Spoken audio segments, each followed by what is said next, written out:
할렐루야. 오늘도 주님 안에서 여러분들을 뵙게 돼서 참 반갑습니다.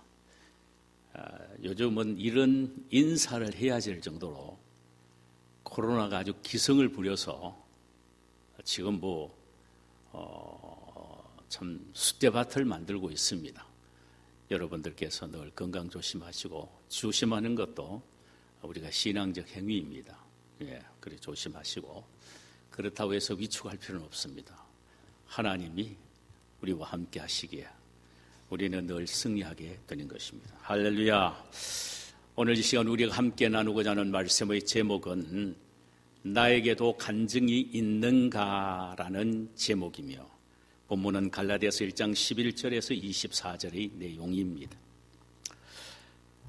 우리가 지금까지 살펴보았듯이 바울은 갈라디아서 1장 1절에서 그는 자신에게 주어진 이 사도의 직분은 사람이 준 것도 아니요 사람이 모인 어떤 단체에서 임명한 것도 아니라 오직 예수 그리스도와 및 죽은 자 가운데서 그리스도를 다시 살리신 하나님 아버지로부터 그에게 주어진 신적인 권위를 가진 직분이다. 이렇게 말을 했습니다. 사도직은 하나님이 주신 신적 권위를 가지고 있다. 이렇게 말을 합니다. 그 다음에 4절에서 10절 사이에는 그리스도의 피 묻은 복음 외에는 우리를 구원할 어떤 복음도 없다라고 강조를 했지요. 그 당시에 갈라디아 교회를 초토화시켰던 거짓 스승들이 거짓 가르침이 있었는데 그것은 믿음만으로는 부족하고 거기에 플러스 율법을 행하고 할례를 받아야만이 의인이 될 수가 있고 구원을 받을 수 있다라고 하는 거짓 복음이 팽배하여 온통 갈라디아 교인들을 수파처로 만들었습니다. 바울은 이 사실, 이 이야기를 듣고 예수 그리스도의 죽음과 부활, 이 단순한 복음만이 우리를 의롭게 하고 하나님의 자녀가 되게 하고 구원을 얻게 하는 데에 충분한 조건이 된다라고 말하면서 그러므로 누구든지 내가 너희들에게 전한 십자가의 예수 그리스도의 복음 외에 다른 복음을 전하게 되면은 그는 저주를 받을 것이다라고 원색적인 저주를 선언했습니다. 그러면서 참된 복음은 오직 예수의 십자가를 통해서만 우리에게 주어지는 복음이다라고 말을 합니다. 그리고 오늘 본문에서는 그가 그토록 당당하게 외친 복음의 근원에 대해서 변증하고 있습니다.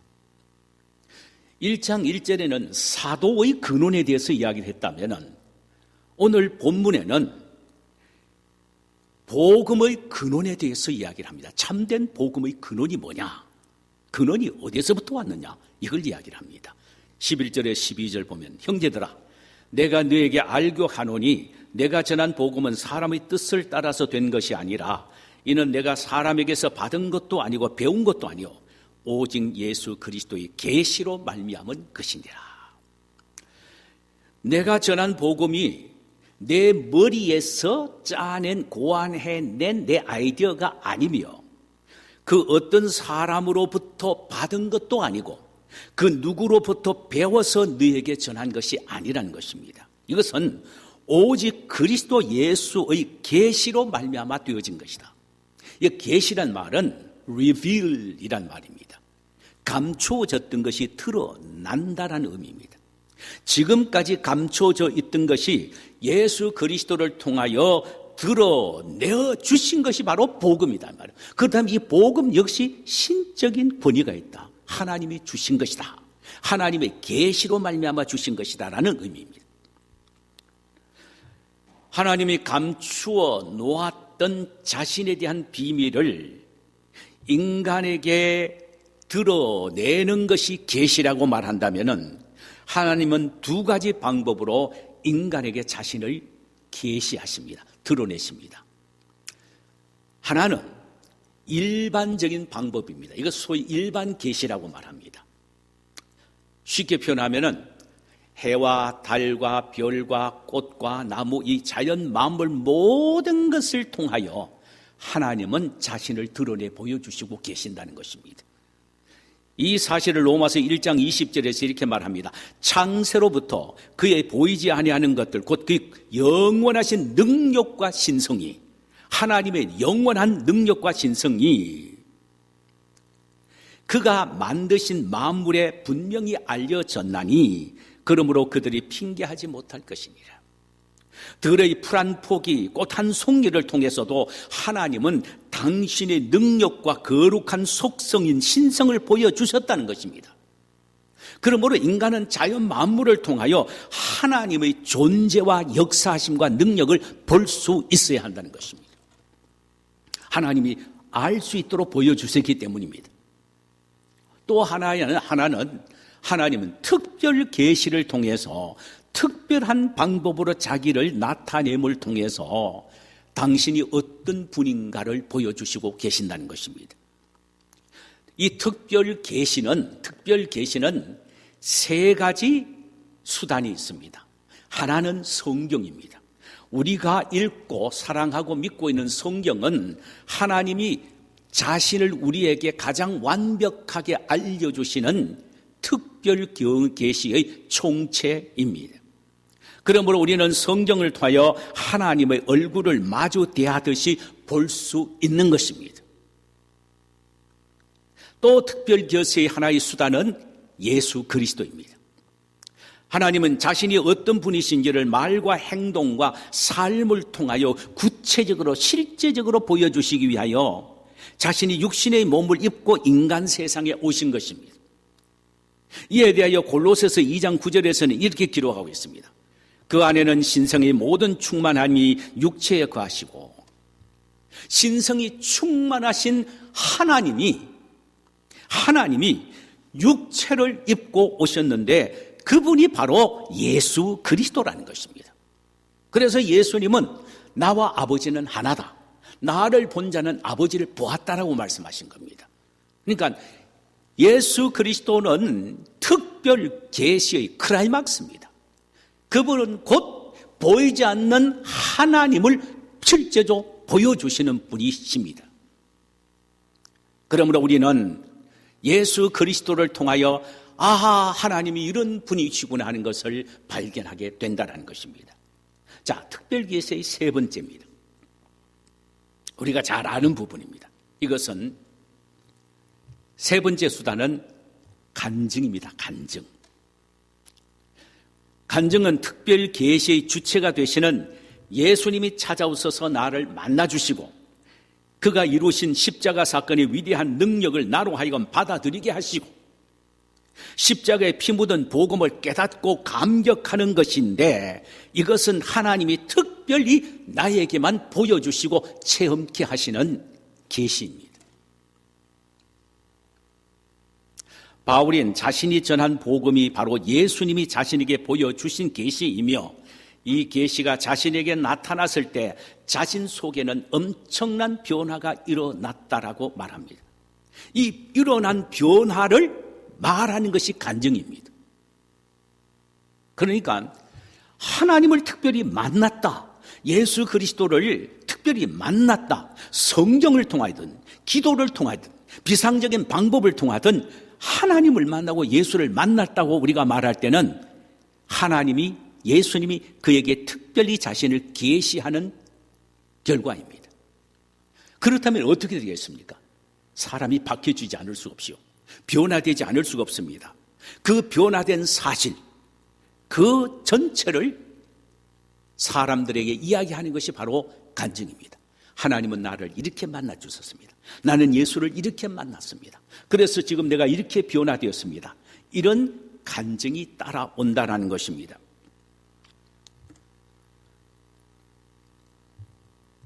사랑하는 여러분, 바울이 바로 이런 엄청난 예수님을 만난 간증을 성경을 통하여 고백하고 있습니다. 그의 간증이 성경에 기록되어 있기 때문에 바로 이것은 하나님의 계시요, 하나님의 초자연적인 역사인 것입니다.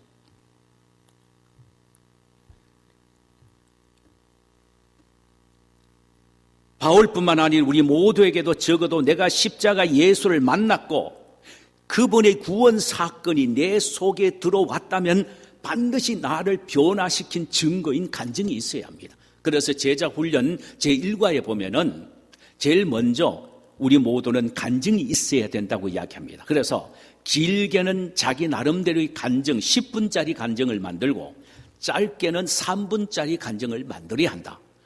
왜? 하나님이 자신을 특별히 만나준 사건을 사람을 통하여 간증을 함으로 그로 하여금 예수 그리스도와 하나님을 발견하고 믿게 하도록 설득하기 위해서입니다. 그래서 간증이 필요한 것입니다. 바울에게 이 엄청난 간증, 자신이 변화된 간증이 있었습니다.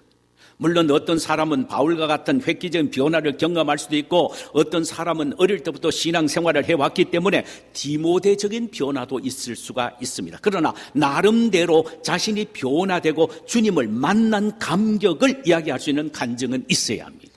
간증이 있어야 합니다. 여러분 자신에게 간증이 있습니까? 사도 바울의 간증을 가만히 들여다보면 간증에는 분명히 반드시 세 가지의 절대적 요소가 포함이 되어 있어야 한다는 것입니다.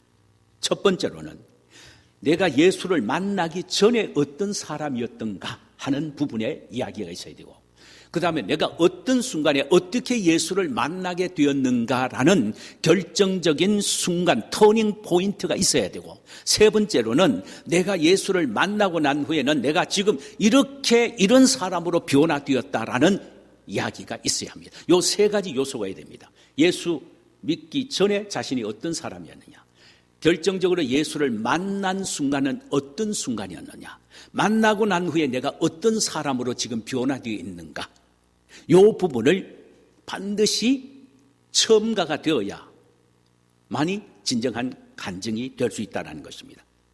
바울은 지금 이 사실을 오늘 본문에서 이야기를 합니다. 13절 이하에서 말합니다. 전부 자기 간증을 이야기합니다. 흥미진진합니다. 한번 살펴보십시다. 먼저 바울은 그가 개심하기 전에, 예수를 믿기 전에 어떤 사람이었는지를 말합니다. 13절과 14절을 보니까 내가 이전에 유대교에 있을 때 행한 일을 너희가 들었거니와 하나님의 교회를 심히 박해하여 멸하고 내가 내 동족 중 여러 영갑족보다 유대교를 지나치게 믿어 내 조상의 전통에 대하여 더욱 열심이었다라고 했습니다.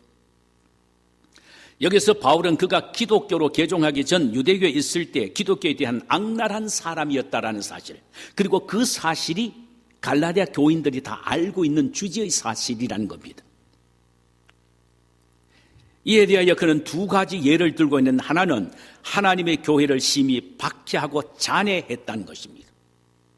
또 하나는 그의 조상의 유전에 대하여 다른 동료들보다 더 열심이었다는 것입니다. 자, 이것을 구체적으로 한번 살펴보십시다. 우선 그가 하나님의 교회를 핍박하며 잔해한 행적은 사도행전에서 우리가 발견하게 됩니다. 사도행전 8장 3절에 보면은 사울이 교회를 잔멸할 새 각 집에 들어가 남녀를 끌어다가 옥에 넘기니라 그랬습니다. 이는 교회에 모인 사람만 해치는 것이 아니라 누가 예수를 믿는다는 소리만 들어도 그 집에 찾아가서 끌어내어서 감옥에 집어넣었다는 것입니다. 얼마나 악랄한 사람입니까? 사도행전 26장 10절에는 예루살렘에서 이런 일을 행하여 대제사장에게 권세를 얻어가지고 많은 성도를 옥에 가두며 또 죽일 때에 내가 가편 투표를 하였고 그랬습니다.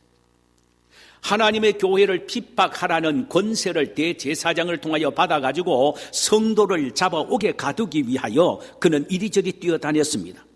또 종교재판을 하여 사형에 처할 때는 결정적인 캐스팅 보트 역할을 했다는 말입니다.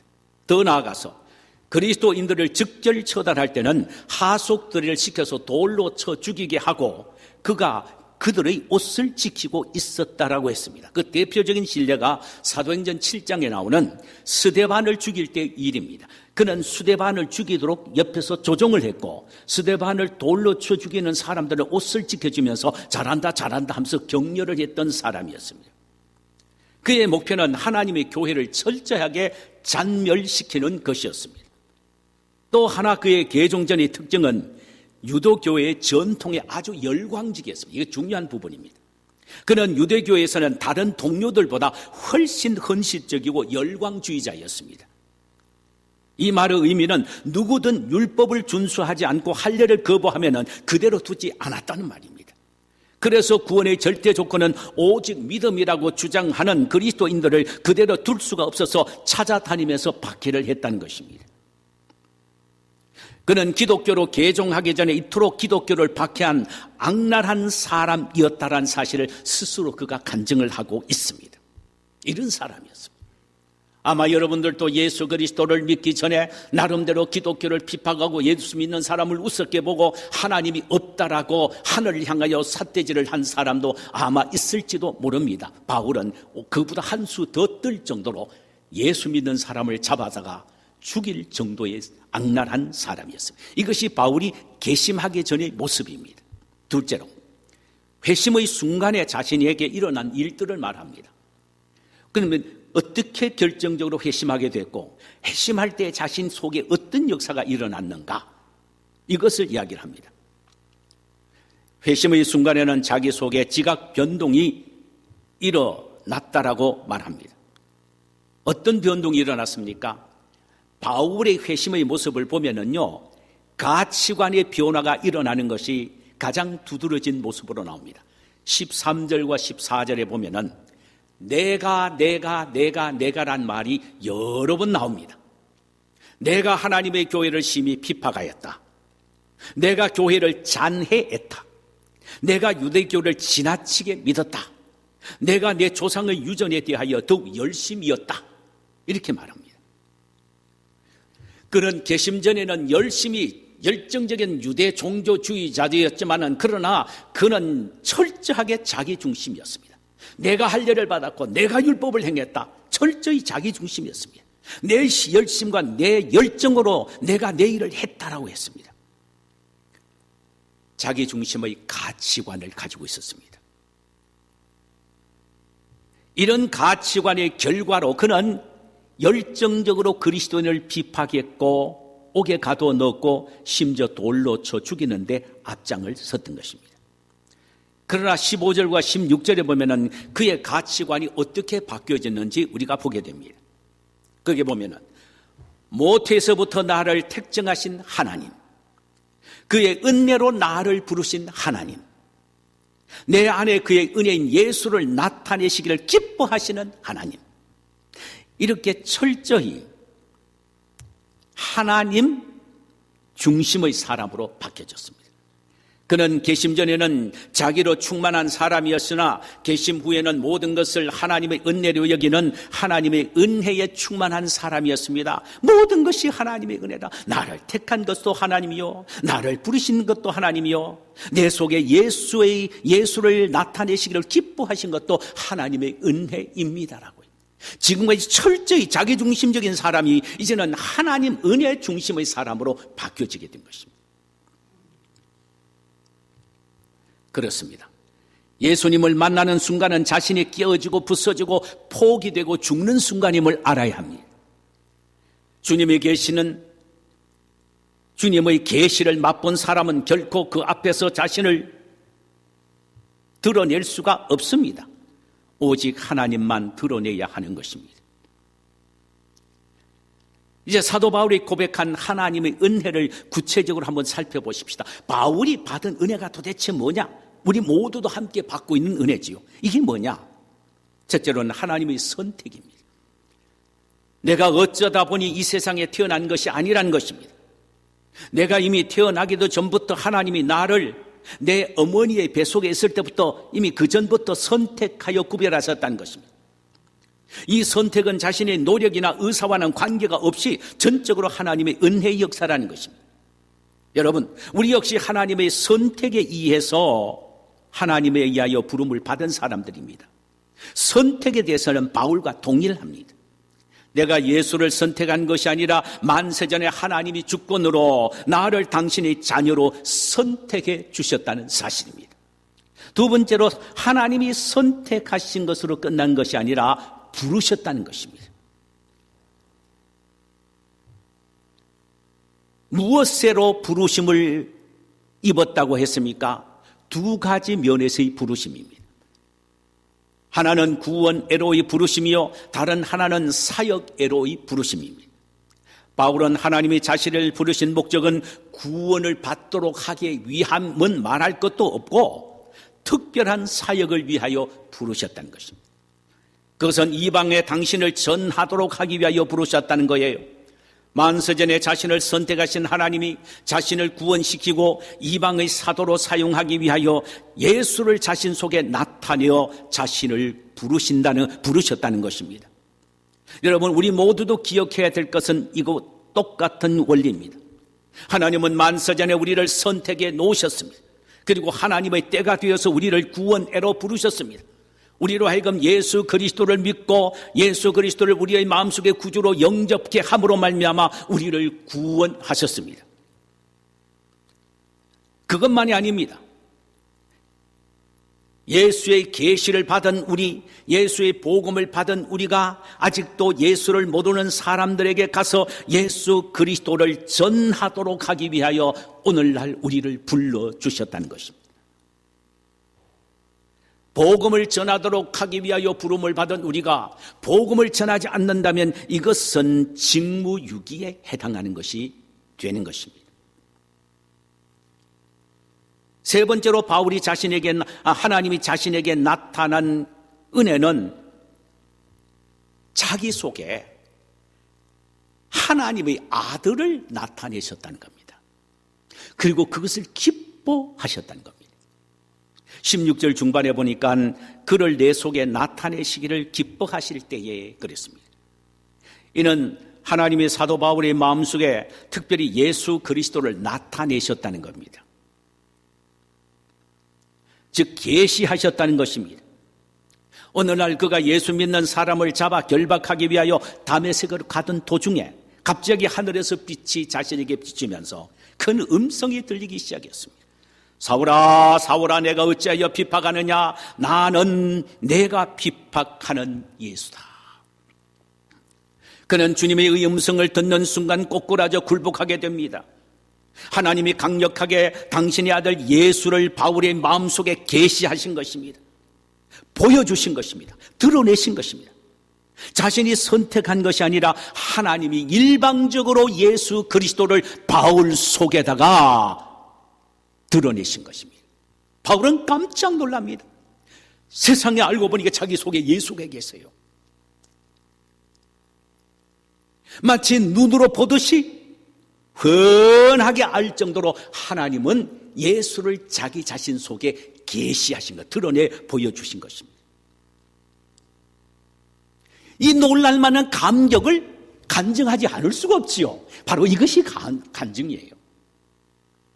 하나님이 바울 자신에게 특별히 예수가 어떤 분이라는 것을 그에게 드러내어 주셨고 바울은 그 예수를 만나고 깜짝 놀랍니다. 천지개벽이 그 속에서 일어나게 됩니다. 그러니까 그 사실을 다른 사람에게 간증하지 아니할 수가 없습니다. 그러므로 바울 자신에게 특별히 하나님이 찾아오셔서 예수를 만나게 해주신 것은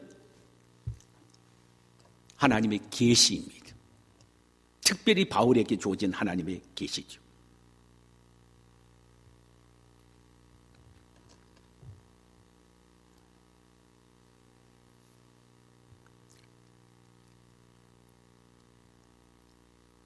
사랑하는 여러분, 저와 여러분도 마찬가지입니다. 하나님을 알지도 못했던 우리에게 어느 순간인가 예수 그리스도의 복음을 접하고 감격적인 예수를 만나게 된 것이지요. 우리 속에 찾아온 예수를 만나게 됩니다. 예수 그리스도가 십자가에서 나를 위하여 행하신 위대한 일, 그것이 나에게 주어지는 구원의 영광스러움을 깨닫게 되는 것입니다. 하루 전만 하더라도, 아니 1시간 전, 아니 1분 전만 하더라도 내가 몰랐는데 어느 순간에 그런 놀랄만한 역사가 내 속에 나타난 것입니다. 이것이 하나님이 나에게 특별히 깨닫게 해주시고 보여주신 계시입니다. 이것이 바로 나에게 주신 계시예요. 이것을 바울처럼 우리도 힘있게 나는 이런 사람이었는데 이렇게 예수를 만나서 이렇게 변화됐다고 말할 수가 있어야 한다는 말입니다. 이런 간증이 필요하다는 것입니다.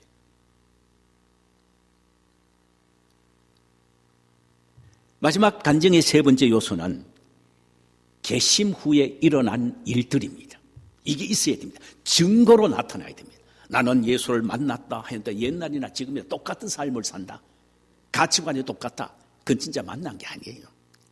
분명히 계심 후에는 일어난 획기적인 변화가 있어야 합니다.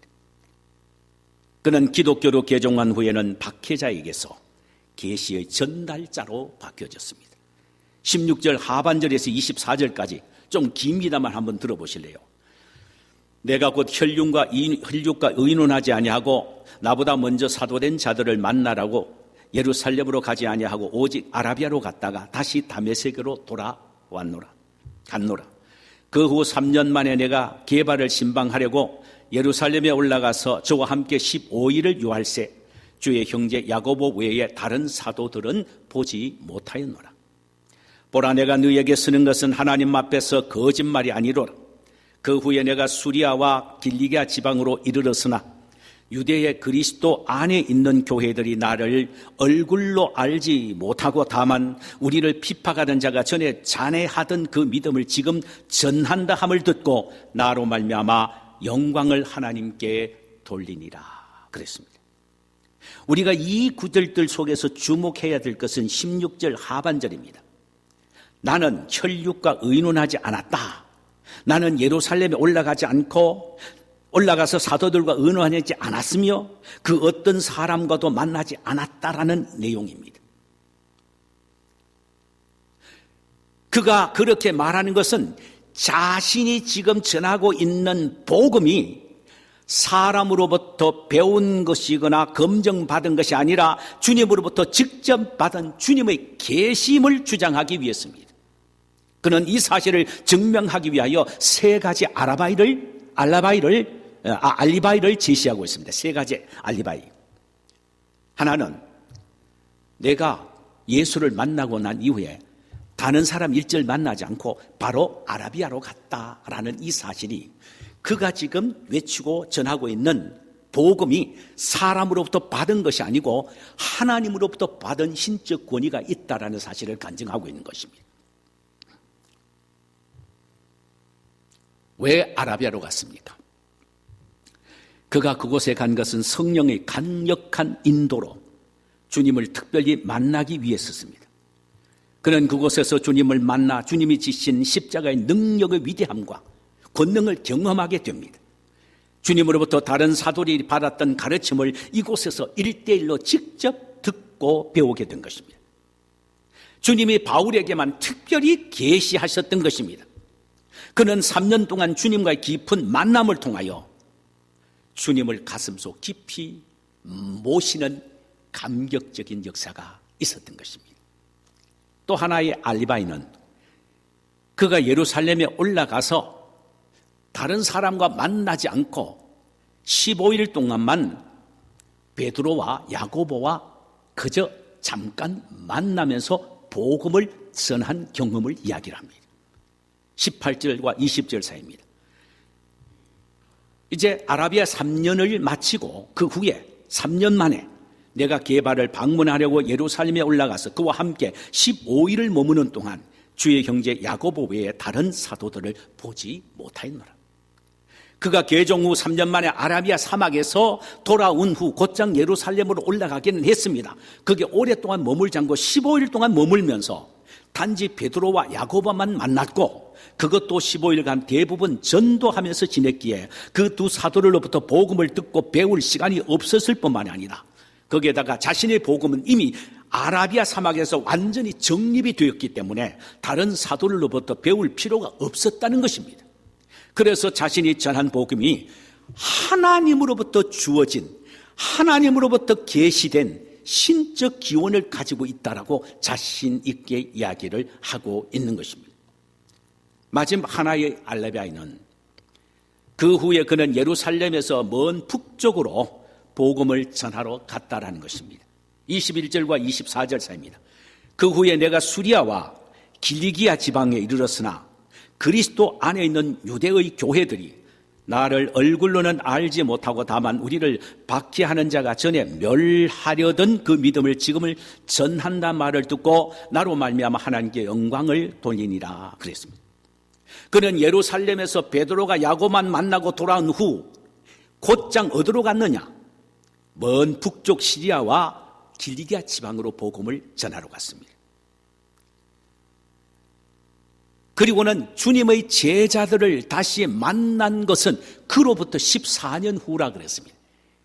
복음을 전할 때도 다 전하고 난 이후에 예루살렘에 가서 나머지 제자들을 만난 것이 14년 후였습니다. 그전에는 주님의 제자들을 만날 기회도 없었고 그들과 대화할 시간도 없었다는 것입니다. 이는 바울이 지금 전하는 복음은 아주 독립적이라는 것입니다. 즉, 그 누구로부터 배운 것이나 들어서 전하는 사람의 말이 아니라 하나님으로부터 직접 받은 신적인 계시라는 것입니다. 예수를 직접 만나서 직접 받은 것이라는 것입니다. 바로 이것이 그의 간증의 내용입니다. 그래서 그가 간증한 목적은 자신에게 나타나신 주님의 계시를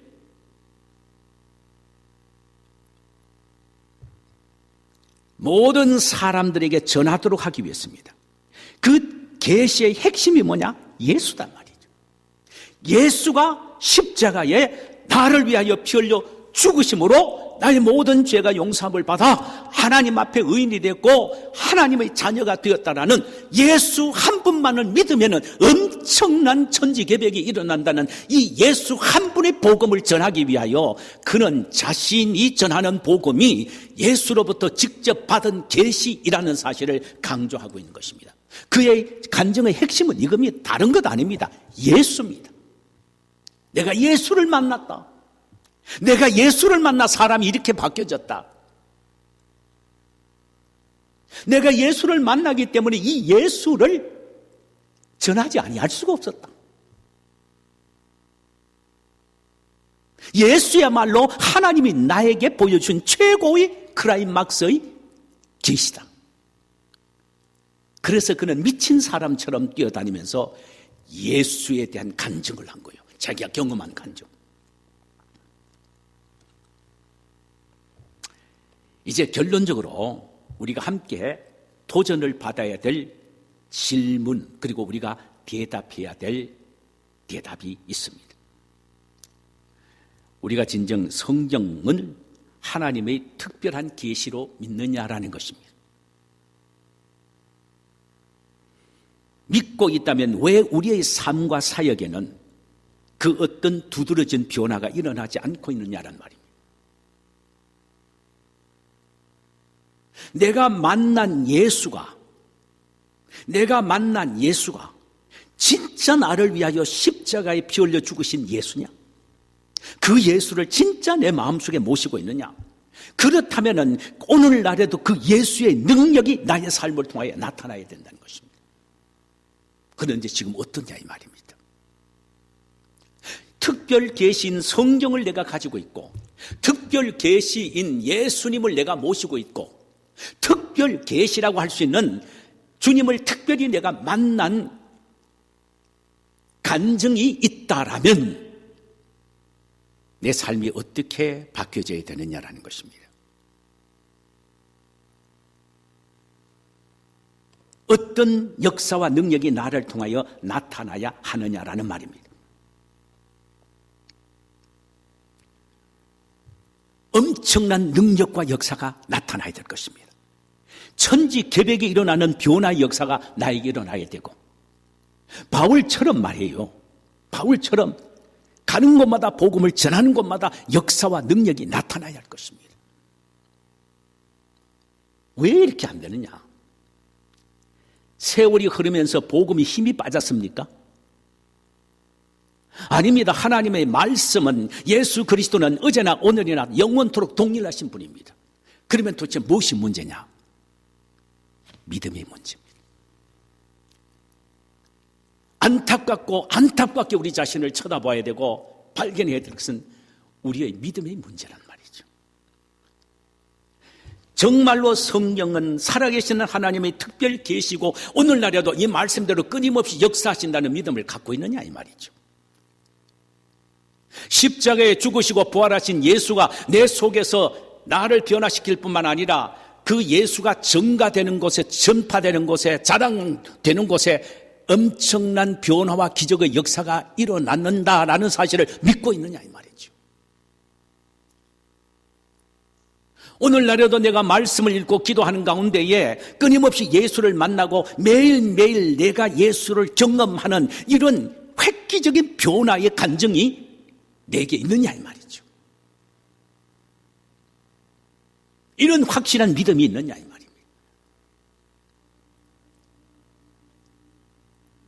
여러분,